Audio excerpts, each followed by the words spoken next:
All right. Greetings and welcome back. Once again, I pray everybody's doing well. This is Imuna. Welcome to the conversation. Let me go ahead and bring this thing in, give everybody some time, and then we're going to get started.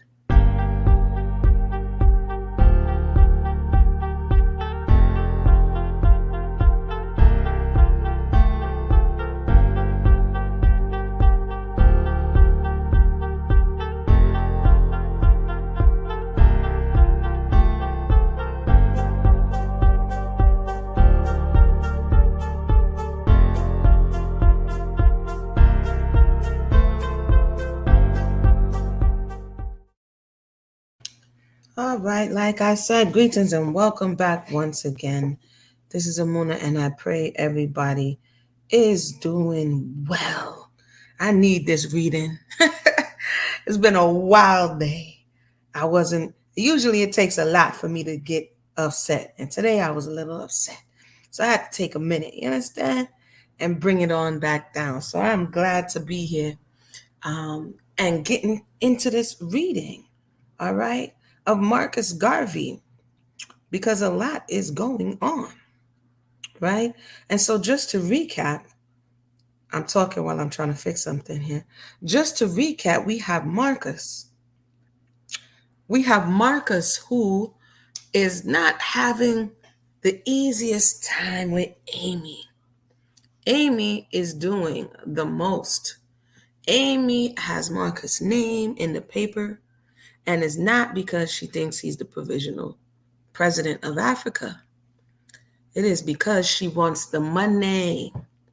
Okay? So she just put Marcus on blast.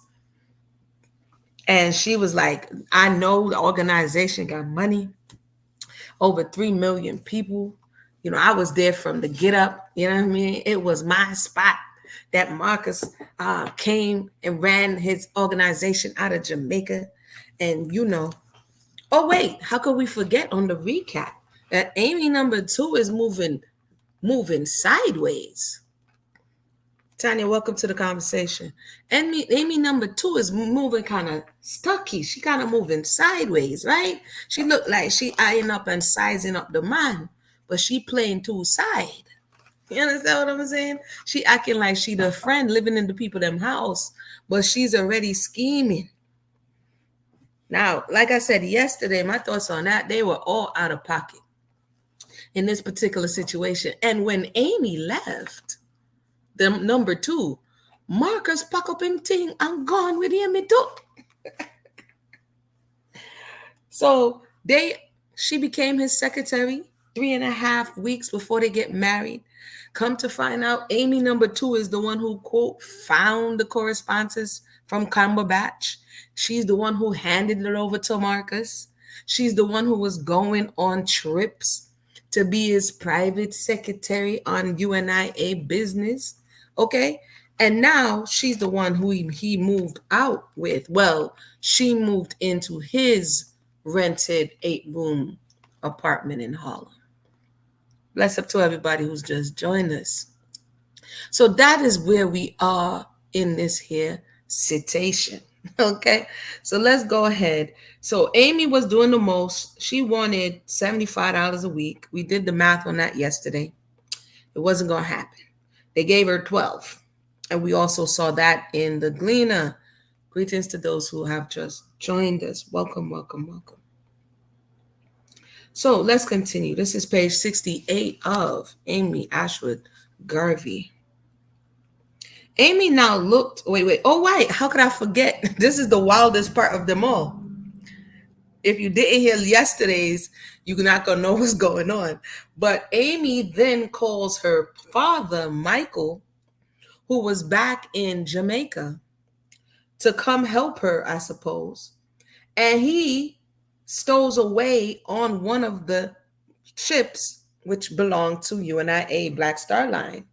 And Marcus, being #petty, turns him over to the equivalent of ICE, and they had him for 6 weeks, okay, because he was an illegal stowaway. So let's continue from there. Where are we now? So the U.S. immigration authorities locked up Mr. Ashwood for 6 weeks on Ellis Island. No sound. Can you guys hear me? Are you guys hearing?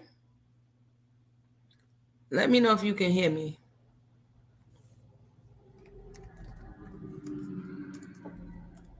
You can hear sound now? All right. I'll continue.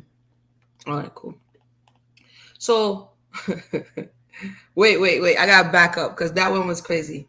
Garvey apprised Amy of his halfway through his convention. This is to inform you, he said in a handwritten note, that your father is held as a stowaway on one of our boats. And as soon as the boat gets here, will be turned over to the immigration authorities. You are advised.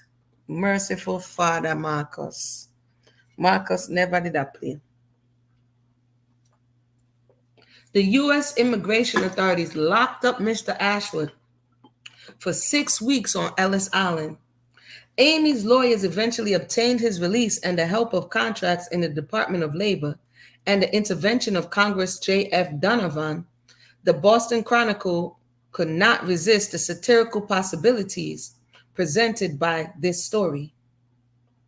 And so I read that yesterday, but I just wanted to go back over that because that was crazy. Amy, meanwhile, maintained her offense into 1921. So this stuff started like 6 weeks after they got married, right? So in February, she asked for an increase for her alimony and counsel fees. She complained to the court that Garvey met his alimony obligations only sporadically and incompletely. So Garvey is not even coughing up the $12 a week. Garvey, come on. On the eve of Garvey's departure on a Latin American and Caribbean tour, she sought unsuccessfully to have Garvey execute a bond guaranteeing payment in his absence. Yes, his father-in-law, Sharon. He had his father-in-law locked up for 6 weeks.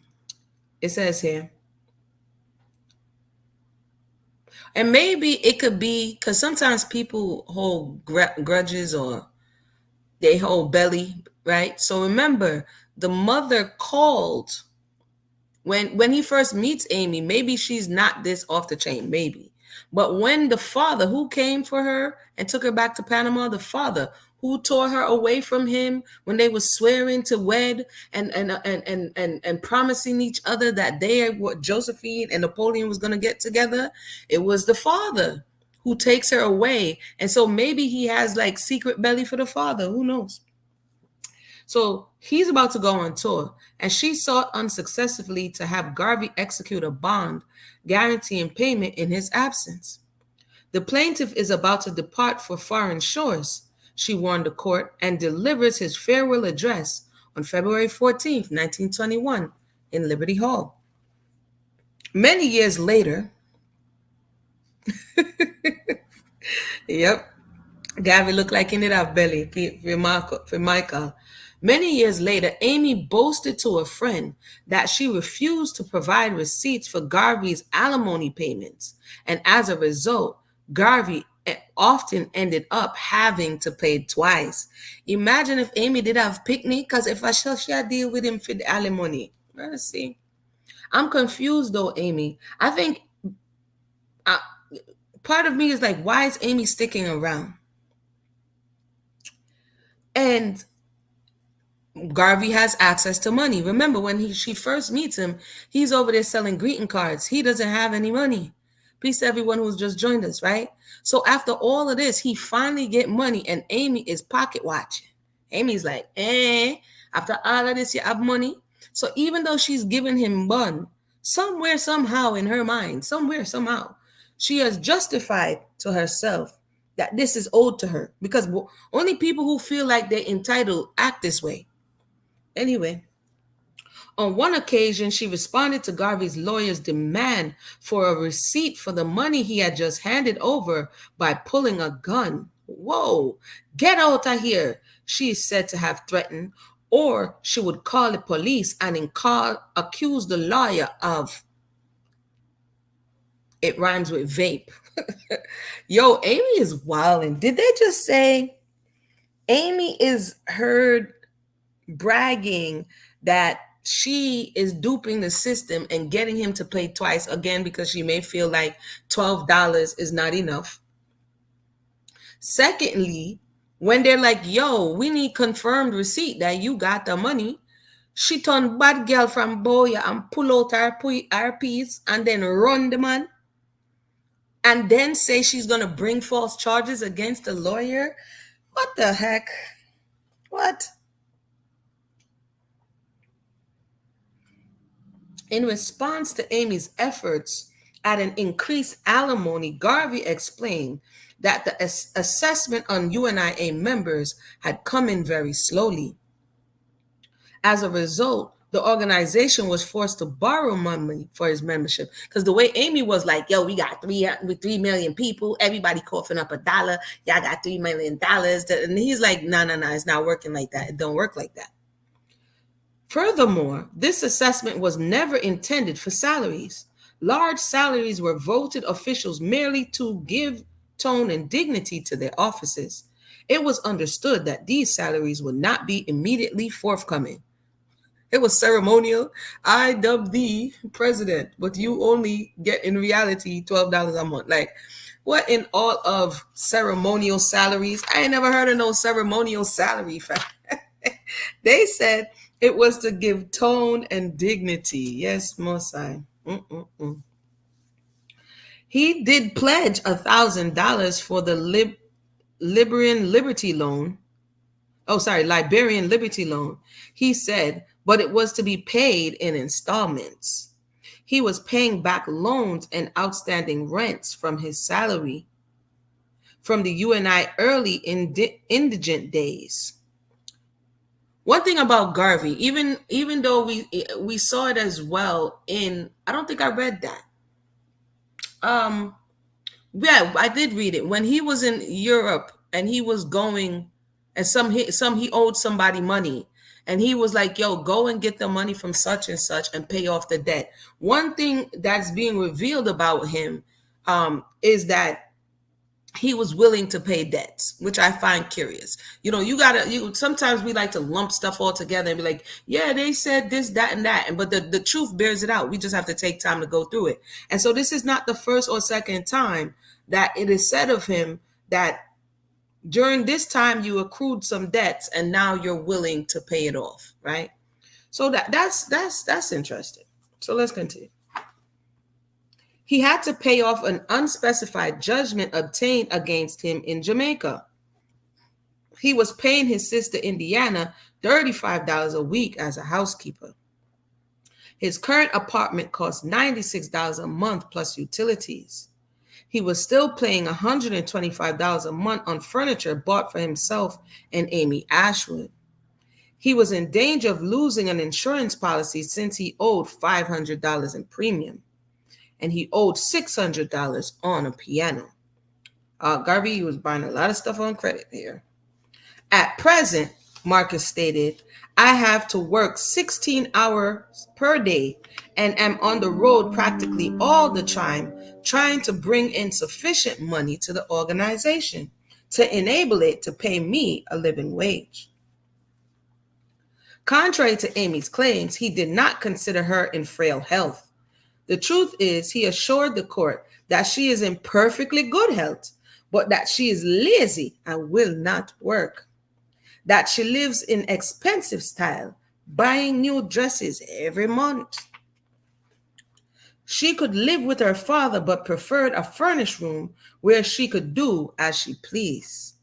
She was still frequently seen with Guy S. Johnson, her companion in adultery. Who wrote that? Not the companion in adultery. Wait, is Guy? Yes, I think Guy. Is Guy the one she did whisper on the phone with? And Guy did ask her about how him did put it on? I think that's who Guy is. Amy, man, you wilding right now.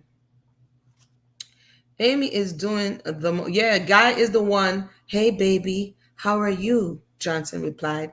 Tell me how you enjoyed me last night. What kind of slackness in the people them organization is this, Amy? You doing the most. What happened? Something had to happen to Amy.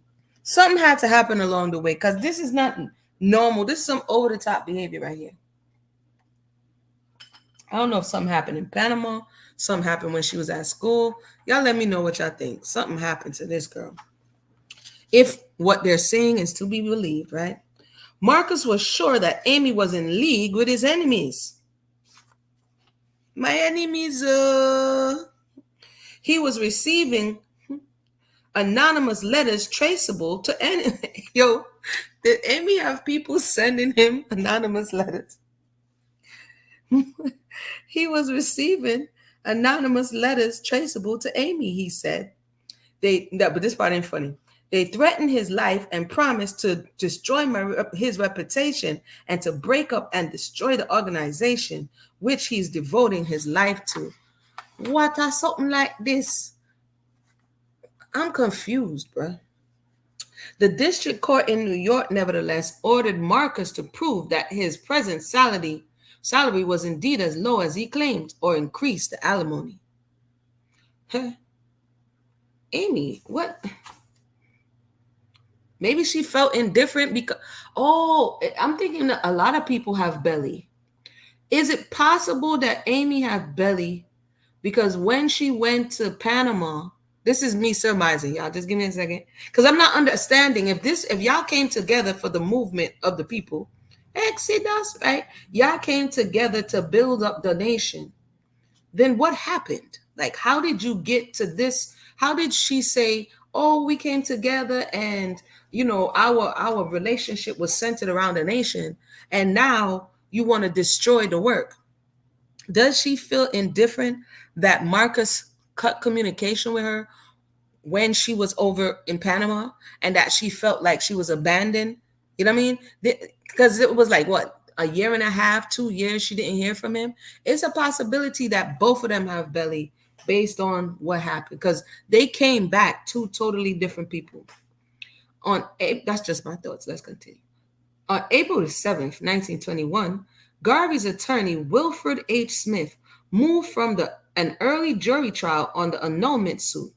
He wanted the case tried on preferred basis since his client was saddled with alimony payments pending the outcome. Both plaintiff and defendant then submitted the same 4 questions of fact for consideration by the jury. They each wanted the jury to decide whether Amy falsely concealed a drinking habit at the time of the marriage. Because remember, Marcus is like, yo, we had an agreement. Whether she had severed all relationship with Alan Cumberbatch of Panama. Whether the plaintiff was induced into marriage by the defendant's misrepresentation. And whether the plaintiff would have entered into marriage in the absence of the said representations. Amy added a 5th question. Amy, really? You got another question? Which did not appear on Marcus's list. Did the couple cohabit together prior to marriage? Oh, snap. What that got to do with anything, Amy? What's that about to prove? Marcus wanted a submissive, non-alcohol drinking woman, and Amy was not that. Well, yeah, and the fact that that would have been the prototype, because Marcus's mother, the way he describes her, is definitely not Amy. But and the fact that Amy is said to have wanted to break off the engagement when they were still in Jamaica before they got broke up, would indicate to me it was already a problem between the two of them, right? But I think the problem was exasperated with the whole forced separation. If they had separated on their own, maybe they didn't feel so compelled to try to make it work on the other side of the water if they had chose it. But because someone else chose it for them, maybe he felt beholden to the promises that he made as her ship disembarked and disappeared into the night. I don't know. 6 days after Smith's request for a jury trial, he suddenly notified the court of his intention to seek a discontinuance of the trial. 6 days. He offered to pay all of Amy's costs together with such other relief as may be just. What them no want the whole of the thing come out. Garvey was at the time stranded in the Caribbean, where the U.S. State Department had informed its consular agents not to grant him a visa, Garvey, to return to the United States. How did Garvey go on a Caribbean, Latin American tour, and he don't have whole paperwork to come back? Help me now. And he got there, and then no one give him back no paper for come back.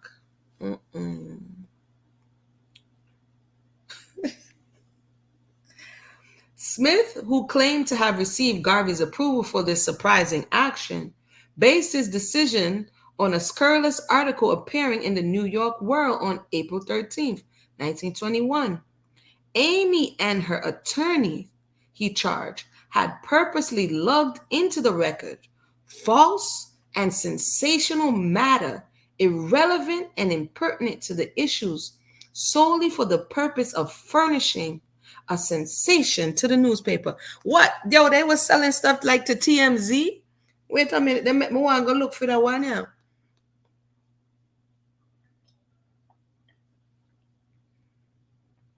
Good night, Boana. Welcome to the conversation. Amy wasn't going to behave herself. It don't look so. It don't look so. It looked like she come for cause trouble. But we need to look into this. What did they furnish to the New York World? The man said a sensational, what that? Irrelevant and impertinent to the issues. Articles such as this, he said, had already adversely affected the growth of the UNIA and Garvey's ability to obtain credit for the Black Star Line and other business ventures. I mean, why would she go so far? What happened to the whole, my teacher told me about my people in Africa? What happened to the whole, my granny was an Ashanti? What happened to the whole, we gonna work together? What happened? What happened? If you had keep by yourself, if you did keep by yourself and stop the foolishness, would you not be okay? The man had trust furniture. So where you are do a play smoochy face with Johnson on the phone? I don't understand. The article, Negro, is you see in the last episodes, I was trying to see with Amy, but this is beyond. I can't see with that. The behavior just out of control. The article, Negro Moses gets salaries on paper. Who wrote this article title? Negro Moses gets salaries on paper of $22,000 a year. Though clearly, what is this? Scurrilous. Yeah. Was no more so than the generality of articles devoted to Garvey in the white media. Yet Smith's decision may have been understandable. At the time, it was not all clear that Garvey would make it back to the United States. It was only in July, after a dramatic 5 months of hide and seek with U.S. consular agents in Central America and the Caribbean, that he was able to slip back into the country. Isn't it curious also? You see, sometimes when we do things for spite, it's curious that Garvey made Amy's, I wonder if Amy called the people then. Garvey made Amy's father spend 6 weeks on Ellis Island. And then Garvey hops his behind onto a ship, gone to cruise, South American tour, and now he's stuck outside the country. Anyway, he quote unquote slipped back into the country. It says, which part were they? Yet Smith's decision may have been understandable. So basically, he did it in Garvey's absence. At the time, it was not at all clear that Garvey would make it back into the United States. It was only in July, after a dramatic 5 months of hide and seek with the U.S. consular agents in Central America and the Caribbean, that he was able to slip back into the country. He came very close to being indefinitely excluded. So he was going to be dipped at that time. This meant that for 2 years in a row, the planning for and staging of Showcase UNIA event would be disrupted by Garvey's matrimonial issues. 2 years this drama is going on. This never used to happen back in the day. No. Okay. To make matters even worse, dishonest and incompetent officials of the Black Star Line were having a field day in Garvey's absence. The line would never recover from the shenanigans of this period. So this is another part of, it's not only to understand why someone wanted to do something and the fact that the need is there. I think the other side that may not have been fully considered, because how would you really know, is the condition that the people are in and what would really be needed to rehabilitate the minds of the people. Because in the minute that the Negro Moses, as they called him, wasn't there, the people went wild. Much in the same way when Moshe of the Bible, Moses in the Bible, was not there, because he went to get the tablets on Mount Sinai. And the minute they didn't see him, they reverted back to their own ways. Right? So it's the mental slavery that Bob likes to sing about. Right? It's the mental enslavement that you can talk to somebody and hype them up and, yeah, man, we need to do this and we need to do that. But if it's not in their core, if it's not in their inwards, the moment the person who represents this ideal or that idea is no longer there, the people are going to revert back to. And this is even for us. This is why you see on January 1st, everybody's like, yeah, man, I'm going to get in shape and I'm going to eat better and you're going to be hype and this is going to happen. And everybody have inspirational video and yeah, man, me hype, me watch about 3 of them in a TikTok and me ready for go. And then a food thing come up and you're like, sure, that look good enough. And you revert right back, right? So the change has to come from inside. And then like a ripple in the pond, it goes in these concentric circles. And Garvey was trying to make the change from the outside, and his own life represented why it doesn't work when you make the change from the outside. Because it's not sustainable. Who's going to sustain it? There's graffiti in the city. Somebody spends millions of dollars to clean up the city and clean up the graffiti, but you didn't clean up the people who were making the graffiti. You didn't clean up the people's minds who are littering. So what's going to happen? 2 2s down the line, same thing come back again, right? So Garvey gone 2 years, Garvey gone, problems happen, and the man them a get bad. The court approved Garvey's motion to discontinue on April 18th, but this did not bring the expected relief. Amy's lawyer now aggressively, where's Amy getting money from for the lawyer? It must be for the sale of the house, because where Amy is going in, okay, intensified their offensive with an action for separation. The tables were now turned.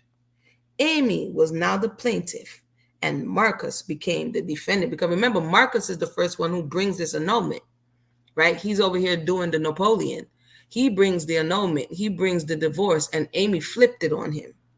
Amy alleged, as she had done before, that she was a true, kind. Let me take a cigar and lick a sip, yeah, because you forgot make me laugh. Hear me say, Amy alleged, as she had done before, that she was a true, kind, loving, and dutiful wife who had, quote, done everything possible to maintain a happy home for the defendant, including baking bun every Sunday. Yo, man, I laugh. Yo, let me continue. Yo, what going? I'm sorry, y'all.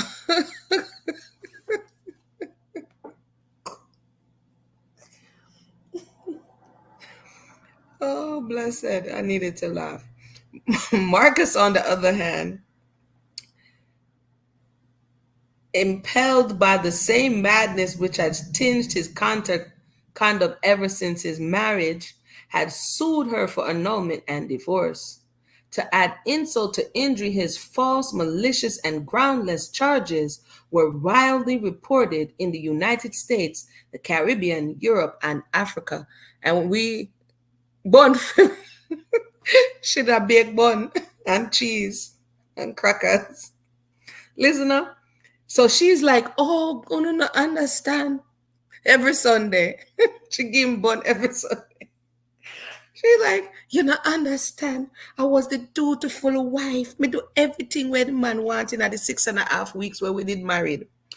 Cause how long under the death be the dutiful wife, hear me? And everything him asks for, me type up him thing them. Me follow him go office late at night. And look how him a scandal me to everybody. I'll down back a yard, everybody know about me. Since Garvey was still stranded in the Caribbean, Amy requested that he be served with the requisite court papers in absentia by publication. Oh gosh, she want to make sure she scandal him name. She want to make sure. So she said, you know him not there, which I think she possibly might have something to do with. You know him not there, so you have to go put it in the paper. Make an announcement, man. By publication and by the depositing of securely closed post-paid wrapper directed to the said Marcus Garvey. The court so ordered publication of the summons in the New York Law Journal and New York Times once a week for 6 weeks would suffice. No, man. She want to make sure same did done. No, oh gosh, Amy, cheese and bread. She again requested an increase in alimony payments. He ain't even working, fam. He's not here. What in the world? She again requested an increase in alimony payments and counsel fees and suggested a reason for Garvey's discontinuance of his own suit for annulment. He had just received a subpoena to appear before a court-appointed referee to testify as to his finances. She getting him back for there with Amy too. Me don't know that woman here look like she's vendetta. She come back with man.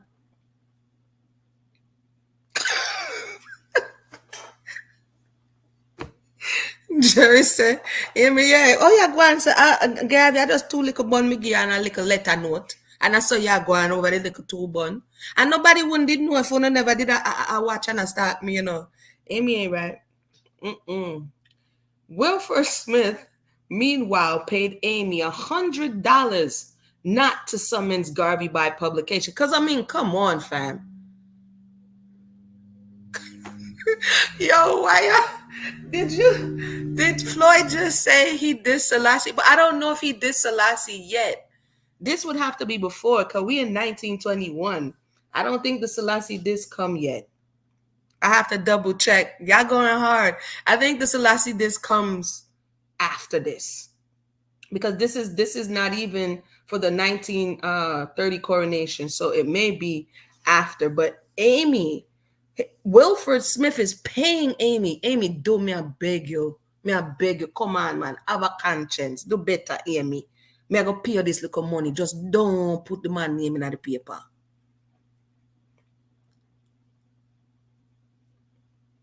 It says, okay, what year is that, Jerry? That was when if we know when he made the disparaging remarks towards Selassie, that would be interesting. It says here, Wilford Smith, meanwhile, paid Amy $100 not to summons Garvey by publication, saying that he feared the adverse effect that such an action would have on the UNIA. This is what I'm saying. She's not even thinking about the whole organization. All of this work y'all are doing, all of this back to Africa talk, all of this up ye mighty race, all of this take up yourself and do better and work together. I mean, come on, sis, come on. And you was the one out here doing the most too? Yeah, I agree. This is a woman scorn, but you ain't thinking straight. Not only are you trying to destroy him, even if you get him to step down, like you coming for all of the people, all of the effort, all of the time. yeah, who and she's coming for Amy too. Like, oh, you take away my man. Me bring you on vacation and you take away my man. Okay. It says here. This was a ploy, however, for he then quickly checkmated Amy by a brilliant maneuver which Amy's lawyers branded as unethical, but which the judge declared to be quite legitimate. Smith declined to accept Amy's service of Amy's, quote, notice of motion on the grounds that he had not received notice of service of summons and complaint on Garvey. Additionally, he argued he was no longer technically Garvey's attorney.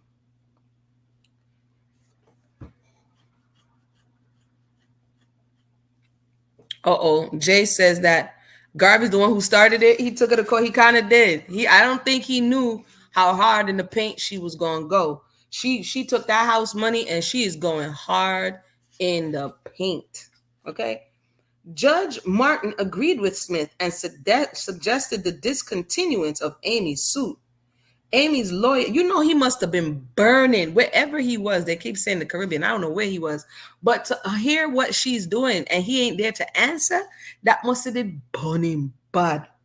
It says Judge Martin agreed with Smith and suggested the discontinuance of Amy's suit.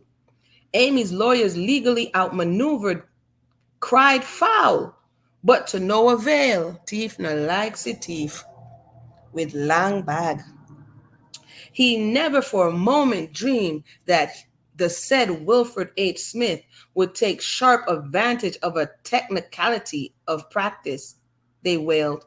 Dude said, I had to do something because this was all kind of crazy. Floyd said Garvey was a fifth columnist man in Chicago. How did not cite up, classify, and take up clause. He was from 1919, but Garvey. Well, Ethiopia doesn't get invited till Selassie becomes crowned. So I don't think at that time of Garvey that he could have went to Ethiopia at that time. I mean, he could have went, but it wasn't like it was an open invitation. I don't think the open invitation to Ethiopia, to the peoples of the West, hold on, it's not till later. Hold on one second. You got to line up the timeline. 41. May 5th, invasion of Ethiopia. Yeah, his invitation. See, no, not even 41. 1955. After a visit to the Caribbean, Haile Selassie sent open invitations to Afro descendants to move back home to Africa. So Rastafari really doesn't take root until Selassie is crowned.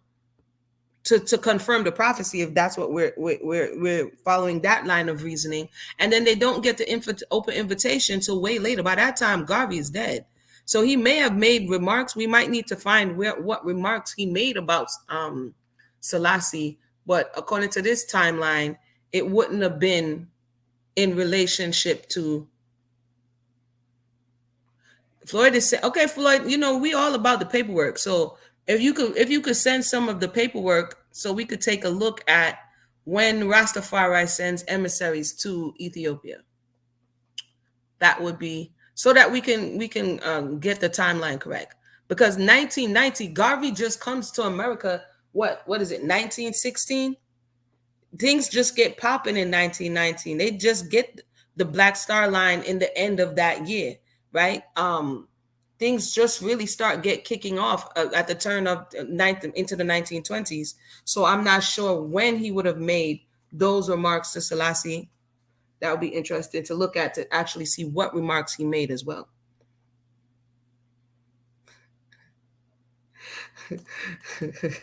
So where's that with that on? So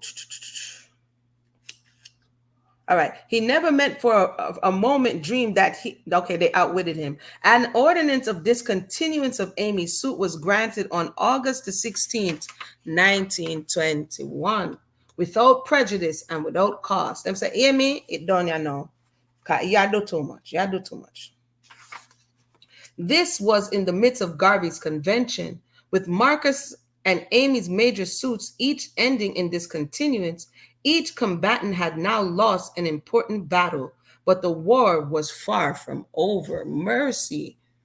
Bruh, cut your losses. Little, if any, had been resolved. We see Marcus had not procured his annulment or divorce. So all of this,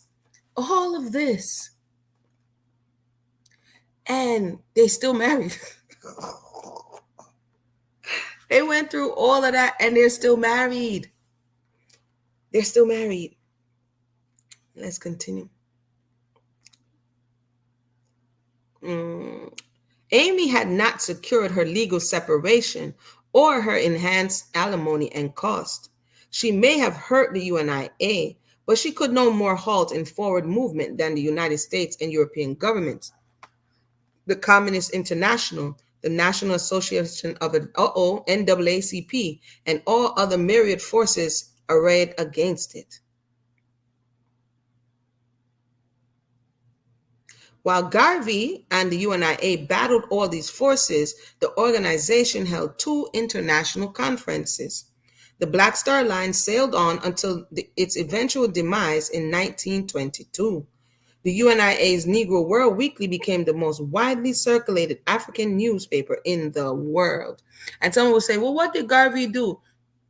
He did a lot of things, good, bad, and indifferent. He did a lot of things, right? And that was one of them. Worldwide circulation of the Negro world. The UNIA and its subsidiaries employed over 1,000 people in New York, and he was into commerce. He employed people.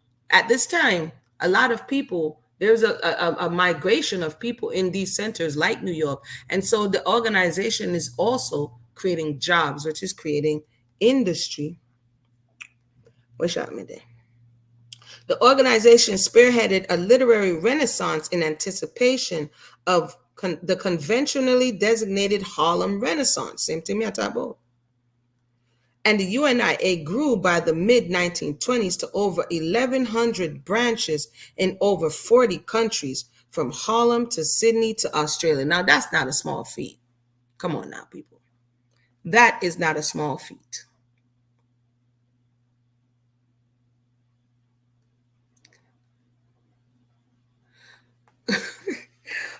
We need timeline. If me have to stop, forget the timeline. The Garvey, that might have to be another video of what this, right now we are in the timeline, and it's helping to deal with some understandings, misunderstandings, preconceived notions. So that's why I'm asking for the timeline of this whole when Garvey spoke against Selassie situation. Because we already just read and found out, 2-3 episodes ago, that it wasn't Garvey, according to the record, that said, look to the east for the bump coming of a black king. It was another pastor, and Garvey actually repeated it, right? So again, like I'm saying here, this is a huge work that the organization, not just him, but the organization was able to do in a very short period of time. The Garvey-Ashwood-Jakes eternal triangle remained an integral part of the lives of all 3 protagonists until their prospective deaths, and would resurface sometimes with great acrimony at regular intervals throughout their lives. So they never lived it down. No, right. There's a whole video that we went over that, Floyd, that it wasn't Garvey who said that, but it is popularly thought that Garvey actually said, is the one who made that prophecy. So we went over that as well. So they never lived this down because it was a crazy love triangle trauma type situation, right? And so that's why when we read Amy number 2's book, she just skips over all of it. But let's continue, which we're going to get back to her book in a little bit as well. Where are we? A portion of an undated handwritten draft of a letter to Jake survives in Amy Ashwood's papers. Apparently written decades after the events of 1919 and 1920, It illustrates both Amy Ashwood's perspective on what happened in those fateful years and the immediacy which these events maintained in the minds of the main actors 30, 40, even 50 years after they transpired. What remains of the letter is quoted here in full, except for a reference to named persons. I think I'm going to hold off on that letter. I think I'm going to pull up right here because I need to be fresh. I need to start from the top for that letter right there. What y'all think? I need to start. We just went over a lot. I think I'm going to pause right here because we about to see Amy in her Dear Madame letter to Amy number 2 about what she felt went down in them early years. So I'm going to hold that. Hold on. All right. For those who just joined us, welcome. Jay said, no, read it. No. Let me see, man. Come on. Y'all know I got to be hyped to read this letter. The letter a little bit lengthy. Not that lengthy, but a little bit lengthy. We're almost at the end of the chapter. So we're going to read that letter.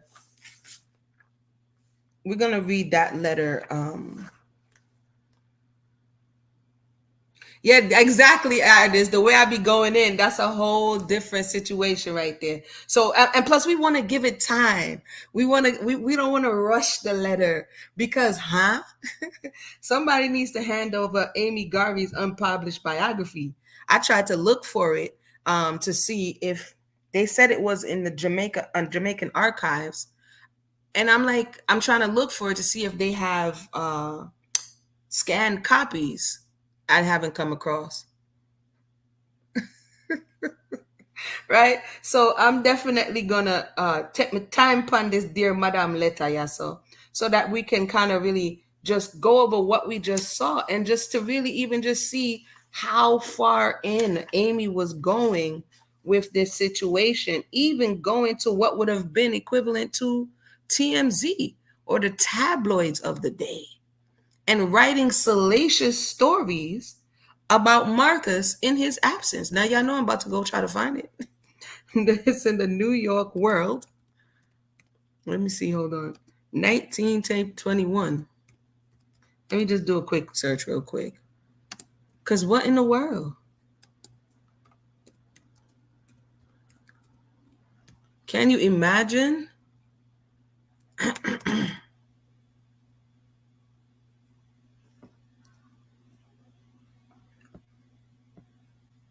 Hold on one second.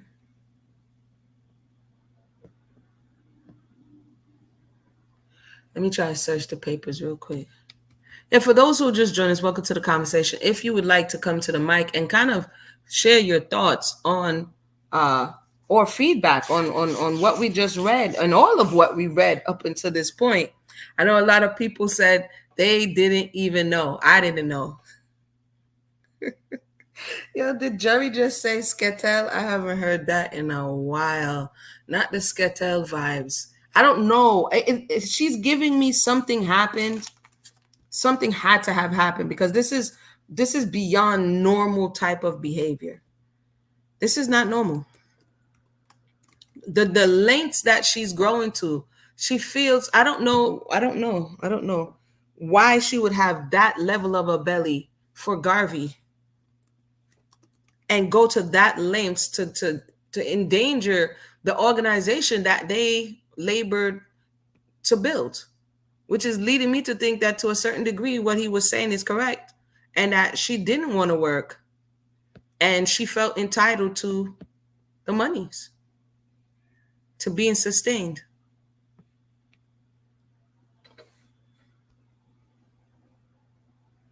Hold on, I'm just trying to see something real quick. She got not that. She got the $100 not to, hold on, let me go back. She got the $100 not to, paid Amy not to summons Garvey by publication. But before that, it says here, since Garvey was still stranded in the Caribbean, Amy requested that he be served with the requisite court papers in absentia by publication and depositing of a securely clothes postpaid wrapper directed to said Garvey. Oh, right, you're right. No. That's not the part. That's not the part. That's not the part. The New York World in April 13th, 1921. It says that there was a decision for an article appearing in the New York World on April 13th, 1921. So she wanted to print the summons in the paper, but she also went ahead and she wanted to print the summons in the paper for 6 weeks. But before that, she also printed this salacious article in New York World, April 13th, 1921. Growing Up Jamaica says, I found the memoir of Amy number 2, but nothing for Amy number 1. Amy number 1, you have to go to, well, you don't have to, but this is where I found it. The author has passed on, Tony Martin. So he has a website, the Majority Press, but I didn't get it from there because I didn't see where I could get it from there.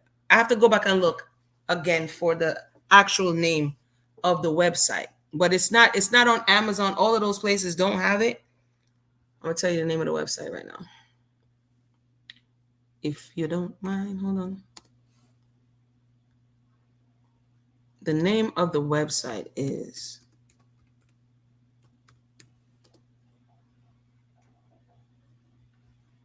Africa World Press. That's where you have to get it from. And the book is $45, call it $46. It's A Tale of Two Amy's from Africa World Press. So that's where you would find the book. Yeah. So with that said, we're going to go ahead and wind down. And then most I willing, we'll come back again and we'll read the Dear Madame letter and see if we get some cross-referencing about what Amy continued to be up to after this situation, because they're still married and they're still getting on with badness. All right. So with that said, I want to thank everybody for tuning in. I didn't find the article. It's probably going to take me a little while to try to see if I could find it. But if I do, you don't know, I will definitely share. So thank everybody for tuning in. Thank everybody for supporting the channel. Like, subscribe, share, comment, all of that good stuff, which is free, by the way. And if you would like to support the thing, we have so many ways which you can do it. So definitely, I'm going to run this commercial. I haven't read Island Twist in a few weeks. So definitely, we can't just leave Devin and Jackie just hanging out there. You know what I mean? So definitely, I'm going to come back through and read some more chapters from Island Twist. I look for something, you know. All right, everybody. Have a blessed night. Real quick, this is Amuna, author and storyteller. And I have a new release available on Amazon because I love writing and reading stories. This is a Caribbean American tale about love and culture. We have a young girl named Jackie, and she gets into it with a lot of frenemies and some other people that's trying to take away our rights. So go ahead and check out Island Twist, available on Amazon today. Now let's get back to the story. All right, everybody. I'll put the link for the book under the video. And yeah, everybody have a blessed night.